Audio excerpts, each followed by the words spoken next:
Eu, quando era moleque, eu era tão velista, 1 hora antes de abrir o guichê lá para a entrada, eu pulava o muro.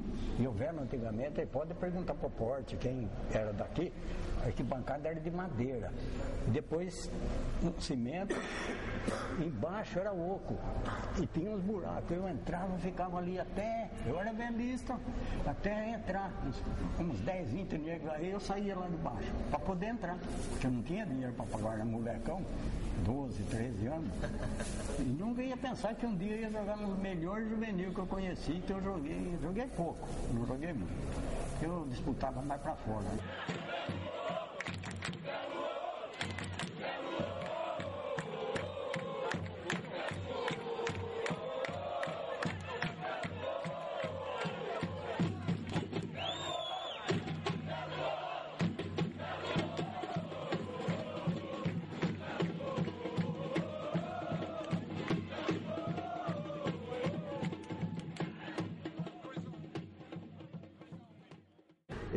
No ano de 1910, através do ciclismo, onde o Velo e alguns diretores fundadores resolveram, de uma maneira, formar um velódromo. E aí começou a história do Velo, através do ciclismo. Esse velódromo hoje já não existe mais, mas ele estava localizado a princípio onde é o Instituto de Educação Joaquim Ribeiro. Mas o Velo sentia que faltava alguma coisa. O futebol estava crescendo na cidade de Rio Claro. Então resolveu-se também criar um time de futebol. E isso se deu em 1920. E o Velo quis sair com tudo. Então não se preocupou em montar uma equipe, que levaria algum tempo. Convidou sim o Comercial Futebol Clube, que já existia na cidade, para fazer uma fusão e eles passarem a ter o nome do Velo Clube. Essa fase inicial muito auspiciosa também para o Velo, que já em 1925 tornou-se campeão do interior, dando-lhe a oportunidade de disputar o título de campeão estadual com o São Bento, onde o Velo perdeu, mas ali ficou praticamente a semente do que seria o Velo no transcorrer de todos esses anos. Ele praticamente começou com uma força muito grande já na década de 1930. Então nós tivemos grandes derbys em 1931 e durante toda a década toda. Nunca deixou esse derby de esmorecer, tanto no campeonato amador como no profissional. Teve esse 11-2, né, meu? Que esse ficou na história. Todo jogo do Velo tem lá uma faixa lá, 11-2. Não está escrito nada, mas a turma sabe o que significa. Posteriormente, outros títulos importantes vieram. E a revelação de grandes jogadores. Jogadores esses que saíam do Velo para jogar no Corinthians Paulista, no Palmeiras, Guarani e aquelas grandes agremiações do estado, Portuguesa de Desportos. Todos eles tiveram jogadores que passaram pelo Velo. Serginho Russo era goleiro. Aqui tinha um senhor aí que era chamava João Polassi, você já ouviu falar dele, né? Então, ele que me indicou para levar para o Palmeiras, assim. João Polassi. João Polassi, ele trabalhava como sapateiro, né? Considerado um dos grandes jogadores aí do Velo. Um grande jogador do Velo. Inclusive, ele ter ido para o Palmeiras, eu não sei se ele foi para o Palmeiras, treinou lá e não quis ficar, não sei, problema de familiar, e voltou, mas ele foi um grande jogador, um homem fantástico. Que era um clássico, né? Eu não vi jogar nada. Meu pai que falava que foi um senhor jogador de futebol. Meu pai jogou no Corinthians também. Em 31, meu pai jogou no Corinthians. Ele veio para Rio Claro e ele começou a jogar no Velo. Mas naquele tempo, eu era garotinho, tinha um ano e pouco. Desde o começo eu sou velista porque minha mãe fazia o calçãozinho vermelho para mim, que eu era velista. E a família toda seria do Velo. Aí eu comecei no Velo. Uma vez meu pai me levou para ver o Velo e o Palmeiras que veio jogar aí com o Berdão, com o Canhotinho, o time de Viladônica. E eu achava aquilo fabuloso, né? O uniforme do Velo, vermelho e verde, né? Uma maravilha. Eu falei, pô, um dia eu vou vestir essa camisa aí. O Tonhão, também um sensacional pessoa. Até que o chute dele arrancou o tijolo do muro. Não, tinha uma bomba no pé. O caso do Tonhão é interessante, que o Tonhão, com seu 1,84 m de altura, para a época era um gigante jogando bola. Chutava com os dois pés, o que lhe dava a oportunidade de jogar tanto pela ponta direita como pela ponta esquerda. Mas ele era centroavante. Então ele sempre tinha um lugar no time do Velo. Sempre havia uma posição disponível para ele. Isso ele lembrou bem, porque sobre o Alicate, o que se ouve falar na cidade é que foi um dos maiores jogadores que estiveram aqui em Rio Claro de Fora. Era famosíssimo. Tornou-se também uma legenda no futebol do Velo. Quem me convidou para jogar no Velo, não sei se eu falei inicialmente, o Benito Anielo Castellano.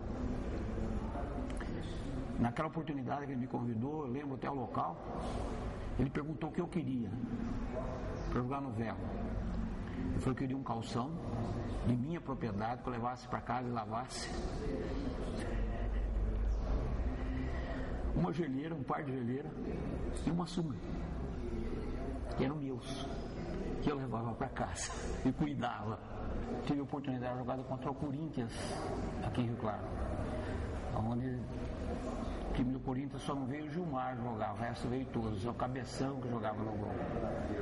E naquela oportunidade nós empatamos com o Corinthians 2-2. Joguei no Velo até 1966 e as coisas deram tudo certo para mim.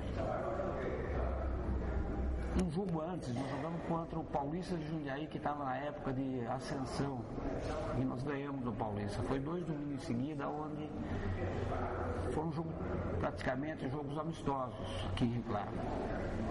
E naquela oportunidade, naquela semana, na sequência, eu recebi um convite para jogar no Palmeiras, eu não fui. Aquele tempo tinha bastante craque, né? Os caras que dominavam ali a bola, sabia jogar. Preparação física naquele tempo era absurdo, né? Você dava 3 voltas no campo, abria os braços, fazia umas flexões, essa era a preparação, essa era a preparação física. Chuteirinha com prego. A chuteira com prego, pô, a chuteira com rosquear. Aí melhorou muito, pô. Naquele tempo a chuteira de couro dava uma chuva. Ela parecia um sapo depois que você acabava de jogar. Toda deformada, uma barbaridade. Prego então não saía para todo lado, dava na canela da gente e a meia, rasgava tudo com pregada. E as bolas à noite? Não tinha bola branca. A bola era pintada, cara. Bola de couro, a famosa bola de capotão, pintava a bola de branco, mas ficava um sabão, né? E pesada. Quando chovia, camisa, você não tinha esses números que tem agora, porque naquele tempo não tinha, como é que fala, substituição, né? Você entrava com 11 e ia até o fim com 11. Se machucasse 2, você ia jogar com 9, você não podia substituir. É um tempo romântico do futebol, né?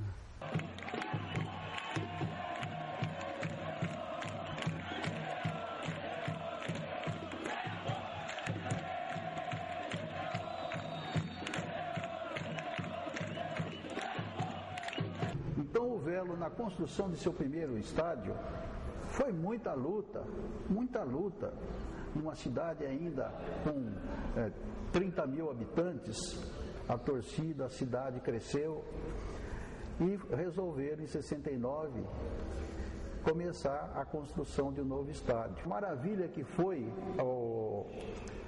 a festa aviatória com os paraquedistas caindo dentro do campo do Velo. Então isso para um torcedor, para uma criança principalmente, que se tornaria os futuros torcedores do Velo, isso é uma coisa incomensurável. É uma grandeza fabulosa. Sorteios de carros e a torcida cooperando, comprando as rifas, certo? E todas cumpridas na risca. O ganhador recebia o carro mesmo. Pessoas que faziam trabalhos de mutirões, pessoas que doavam tijolo, cal, areia. Desde o início de sua fundação e aos torcedores, está a grandeza do Velo.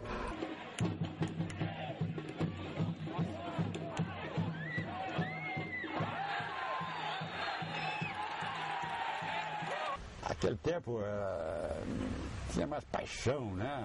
Naquele tempo o pessoal lotava trem para ir ver jogo em São Paulo, em Campinas, em Araraquara.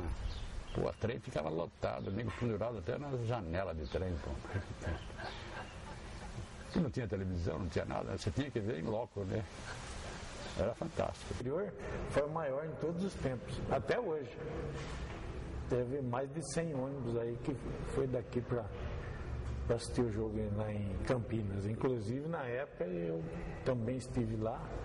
E foi emocionante, foi muito bonito. A volta na estrada, só carro do Rio Claro que a gente via. Chegou aqui, no viaduto aí, nas chegadas, todo mundo esperando. Foi muito bonito. Foi quase um feriado. Fechou tudo. Né? Um painel lá, está exposto lá um jornal da época, que foi a maior caravana esportiva do interior de São Paulo. Do Brasil, né? Obrigado ao mais novo campeão, obrigado ao caçula do Paulistão, obrigado Velo, que sabe da sua grandeza e que apesar dos sacrifícios de todos, se portou como um autêntico campeão. Esses 100 anos representam alegrias, né, lutas, e todo time que tem uma existência como tem o Velo deve ser visto pela federação como um patrimônio dela, certo? É por isso que eu, inclusive, acho que a federação poderia fazer muito mais por esses clubes, porque na realidade você tem um clube que pode ser considerado grande ou está numa fase muito boa com 10 anos de existência atualmente, ou 12, 13 anos, é uma coisa, basta que alguém invista durante um tempo nesse time e ele pode se tornar grande. Eu quero ver as pessoas investirem no time por um período tão grande como o do Velo. Quando você fala no Velo assim, até arrepia, né? Porque já teve seu prestígio, né? E não pode estar numa situação que está.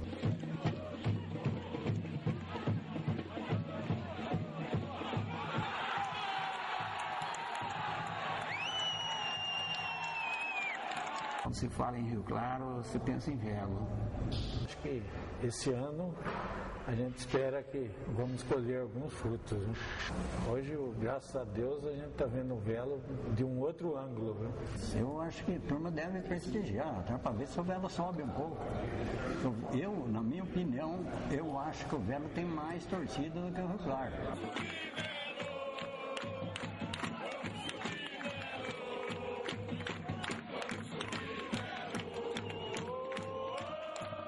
E tem que investir nessa categoria de base. Porque você não pode comprar jogador é caro. Você nunca tem um jogador, né? Se você investir, porque não é possível que uma cidade como Rio Claro, grande, né? Mais de 200 mil habitantes, pô, não dá para você arrumar uns 30 garotos aí para começar a formar. Aí precisa de investimento, né?